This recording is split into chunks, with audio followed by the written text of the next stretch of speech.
Hey everybody, Jeff here from the Milton Astronomy Club with one of our short video supplements.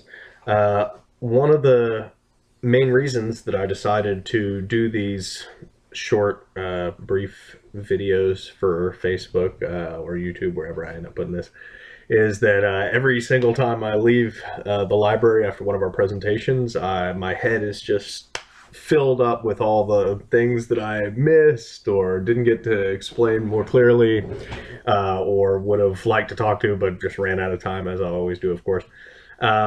So here it is. My opportunity to kind of fill in the blanks a little bit, I guess. One of the things that I missed last night that I really would have liked to cover and meant to cover was when I was talking about the Mars Opportunity rovers, or excuse me, the Mars Exploration rovers, particularly the rover named Opportunity. I spoke, of course, about how long these missions had lasted, how far beyond their lifetimes, their warranty that these missions had lasted. But I didn't really speak about why they managed to survive so long. The rovers are solar powered, of course. They have these solar panels on the back of them that absorb the sunlight on Mars, just like solar panels here on Earth, and generate electricity that runs the rover's various scientific instruments, its mobility, wheels basically, cameras, and most importantly, probably, the heaters inside the rover that keep it warm enough overnight, so and through the winter, that the parts on the rover don't freeze.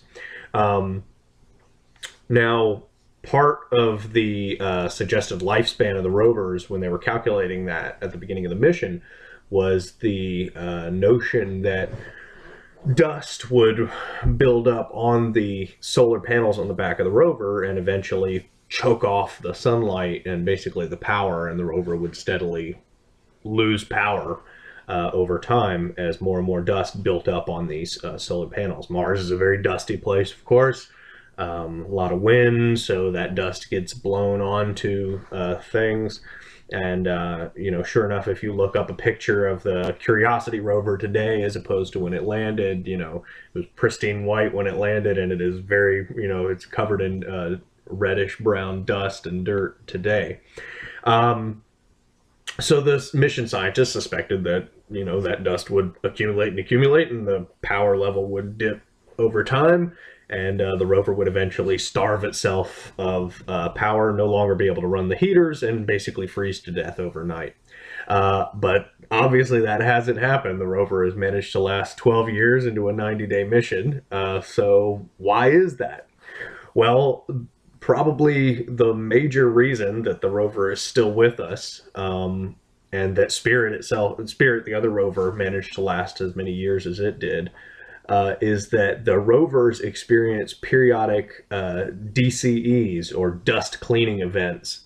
There's a few other acronyms that the scientists use for them, but basically, a strong breeze comes by, or the rovers actually get hit by one of those dust devils you may have seen. I should have had a picture of one of those. I might include one attached to this video or in the post that I post this video in. But these dust cleaning events, these periodic dust cleaning events, where the rover would get struck by a dust devil or a strong breeze, would actually clear off the dust off of the solar panel and give the rover kind of a boost, and basically clear off the solar panels and breathe new life into this rover.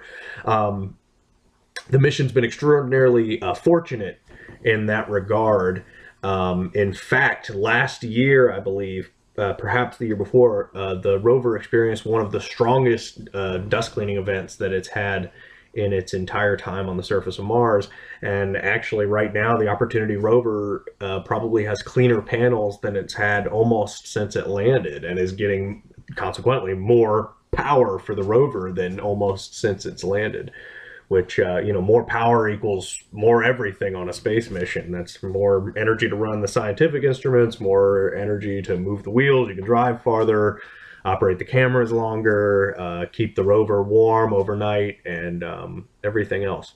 So that's basically why the rovers have lasted so long. Now, the Curiosity rover that's on Mars right now has a nuclear power plant, basically, small nuclear power plant, of course. And so the rover doesn't operate on solar power. It doesn't have to worry about dust cleaning events or, parking itself in the winter or anything like that. It can operate year round. It can operate day and night, in fact. So that's not a constraint on that rover. But future Mars missions that do operate with solar panels will have to contend with dust buildup on the solar panels, and can't really count on dust cleaning events. Probably, in all likelihood, they will also experience these kinds of dust cleaning events. But when you're building a $2 billion or $500 million rover, probably doesn't really cut it. You pretty much have to operate on a conservative estimate that there will be no lucky dust cleaning events, and that you're just going to have to deal with dust buildup on the rover. So it'll be interesting to see how Mars scientists in the future and engineers deal with that kind of a problem. If you're lucky, you get these dust cleaning events, and your solar-powered mission may last indefinitely, like the Opportunity rover.